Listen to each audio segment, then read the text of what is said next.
My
dad came here in 1932 from Newnan, Georgia. I was 3 months old when he came here. Today I am 83 years and 3 months old. He came here because there was very little work in the woolen mill in Newnan at that time. And he came here for work. Been here ever since. It goes back to my grandfather on my dad's side. Working there is what they called a fixer. He's one of the guys that I remember him with his big tool case, bringing it home, taking it back to work. Well, my history goes further back than my memory, because my history started on the day I was born, December the 16th, 1941. 9 days after Pearl Harbor, I was born in a Peerless Woolen mill house. My grandpa, he moved to Rossville probably sometime in the early 50s and went to work for the Peerless. And so, you know, that's what brought our family to Rossville, was the Peerless, and it was in the early 50s. And my father, when he got out of school, he went to work for the Peerless, and that would probably been sometime in the early 60s.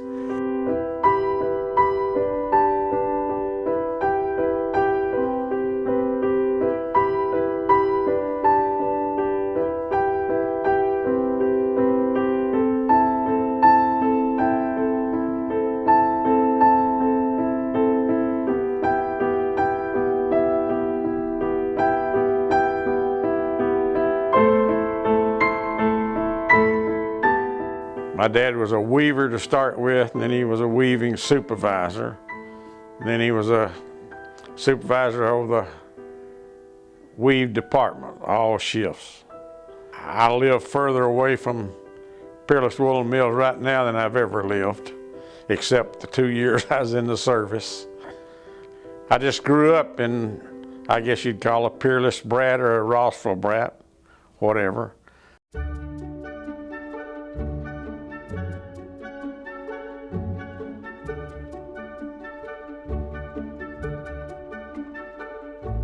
As a child, I do remember going to the Peerless gym for Christmas presents, because all of the mill children got presents. I have the last doll that I got as a Peerless Woolen Mill child. When you got to be 13, you didn't get to go for Christmas presents anymore. And I have the last doll that I got that many years ago. Every year there's a Christmas party held, and I think it was a Christmas party of '49 in which I received this wind-up train. It was before the electric train era, and so there wasn't any HO gauge or smaller N gauge stuff. I think this is an O gauge, and it's a wind-up train. I've lost the track, but I have the locomotive and the caboose and one car. Of the set, there was a fourth car, which I've also misplaced. But over these many years, it's strange to me that I would have kept this train for 65 plus years. I'm 72 now, so you know, I've had it a few years. It will run, but I don't know if it'll. Okay, nope, it's not going to go on this asphalt, but the engine is all original. Everything here is all original, and it does run, as you can tell. It just needs a track.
At one time we lived on Peachtree Street, and then I went to the first grade at South Rossville. And then we moved into I remember moving into a Peerless house. And I guess we lived in those Peerless houses until Burlington bought Peerless, I think probably around 52 or something like that. And Burlington sold all the houses, and the employees that were living in those houses had the opportunity to buy it if they wanted to. And my mother and dad bought the house they lived in up on Beach Street. Lived there until they passed away. But nearly the whole community was owned by Peerless. They had houses on Peerless Street, Maple Street, Hickory Street, Beach Street, Bryan Street, that they built and rented to the people. I seemed like I have heard people talk about that they rented the houses for like $5 a month or whatever, you know, a very small amount. I was born in a mill house. My daddy was already in the service, and shortly after I was born, he was sent overseas. I don't remember actually seeing my daddy until the fall of '46, which meant I was almost 5 years old. And we were still living in the house. My mother and my grandmother both worked in the mill at the blanket room. And so we were living in that house until my dad came home from the service. And we moved up into the Peerless apartments. And we lived there. I had a brother born. My dad came home in the fall of '46, and my brother was born in May of '47. And then June of '48, my baby brother was born. And he only weighed 2 pounds and 7 ounces. And back then, you know, babies just didn't hardly make it like that. And he was in the hospital for 3 months. And my mother and daddy, the doctor told my mother and daddy the only way they could bring him home from the hospital was if he could be in a bedroom, a separate bedroom. So we moved back down into the house where I was born. My grandmother and granddaddy had moved out of that house, and we moved back down there and lived there for about 4 or 5 years before we moved out into it. At that time, the mill was selling all of their houses and stuff, and so we moved back then. My parents worked at the Peerless Woolen Mill, And I lived in a mill house at 703 Flegel Avenue, and that house is still standing. I go down there today and look and think, how on earth did we manage with that little 3-room mill house? But my mother was very ingenious in the fact that she took the back porch of that house and turned it into a laundry room and later into a dining room, and we managed to live there to the point of all the high school kids came to my house for hot dogs and things after the football game, because thanks to Mr. Hutchison, we had the greatest football field in the South, and it was right about 3 blocks from my house. So they'd come after the football games and we'd have wiener roast, and they'd line up and go through my kitchen and back out the back door.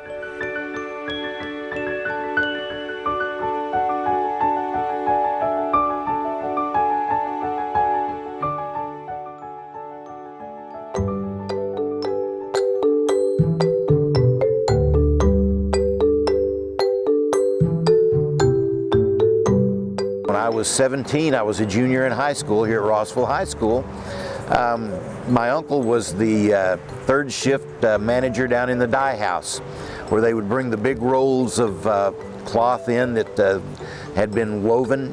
They would dye them in the different patterns, then ship them up to what they called de-knitting. That's where I worked. He got me a job in the summertime, third shift, and the cloth would come up in these big metal containers.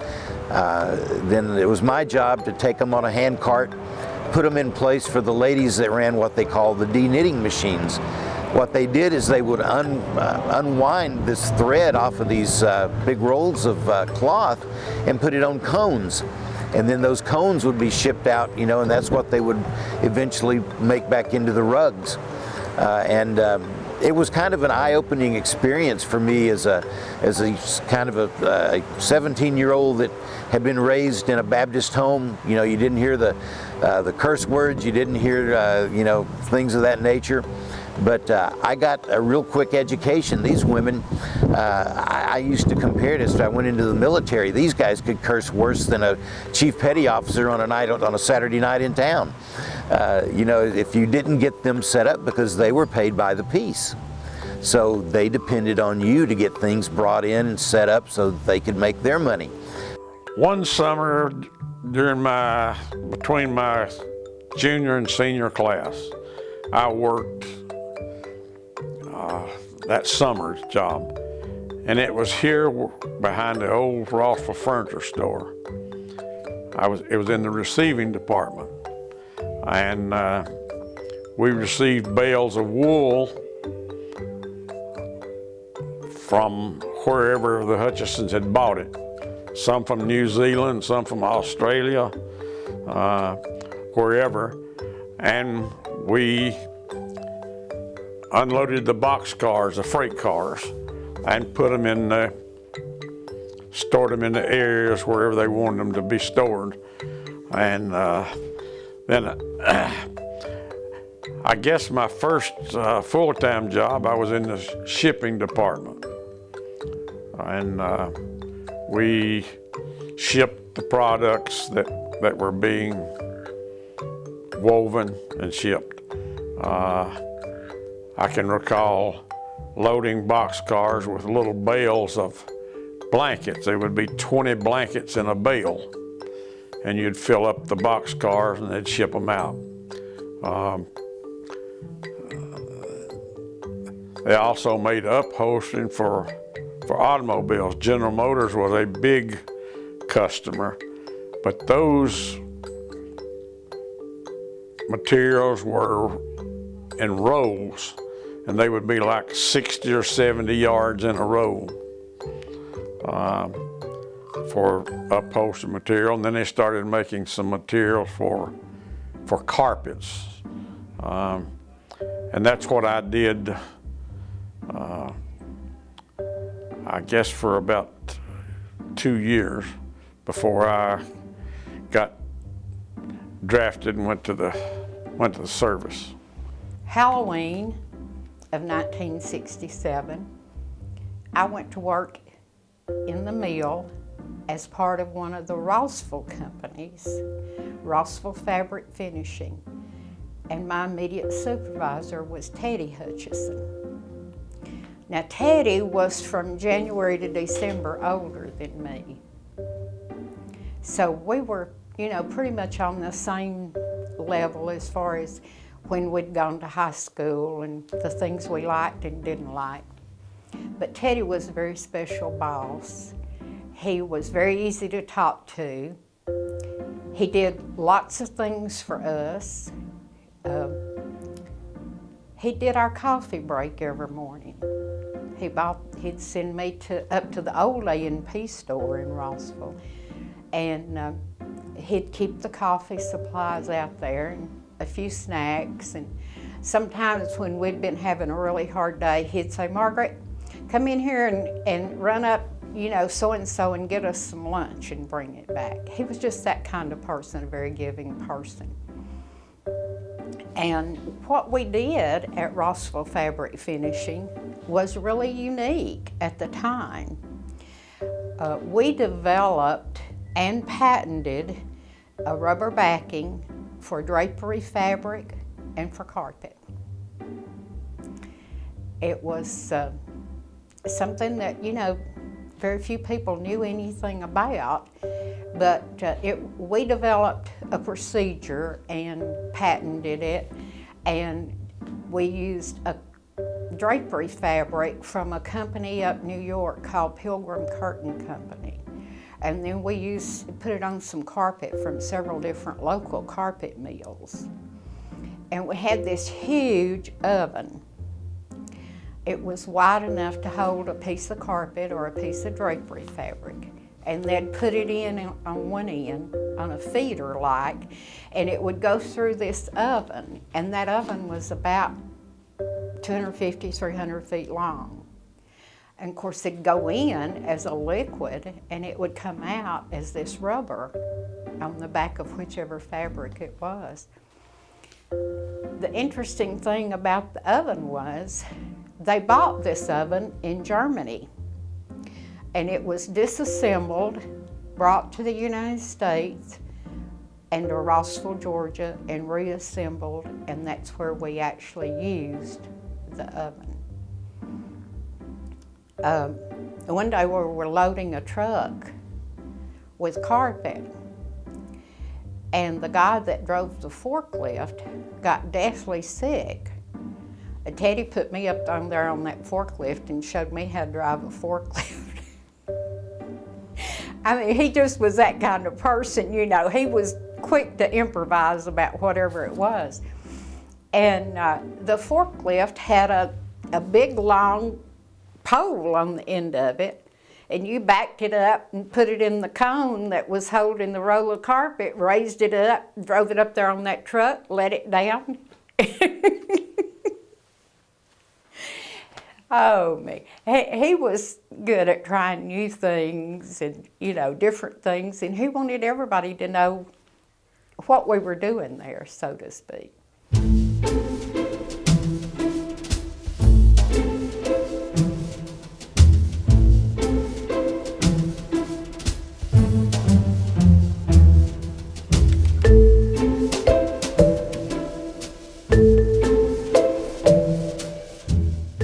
It was physical. Those containers would weigh anywhere from 75 to 100 pounds, maybe 200, 250 pounds at times, depending on the cloth that they were weaving, you know, if they were dyeing and sending up. And like I was talking before about the heat was atrocious, especially when they sent it up on they had a big elevator lift that came up from the dye house, and you'd have to go stand over that to bring your containers off and get them on your hand cart. And breathing in those chemicals, you know, Lord knows it might have been Agent Orange for all I knew, but I know that it had a very bad odor to it, and it just seemed like permeate your clothes. You would go home at the end of a shift and you just couldn't wait to get a shower and get out of those clothes. But it was physical, it was demanding.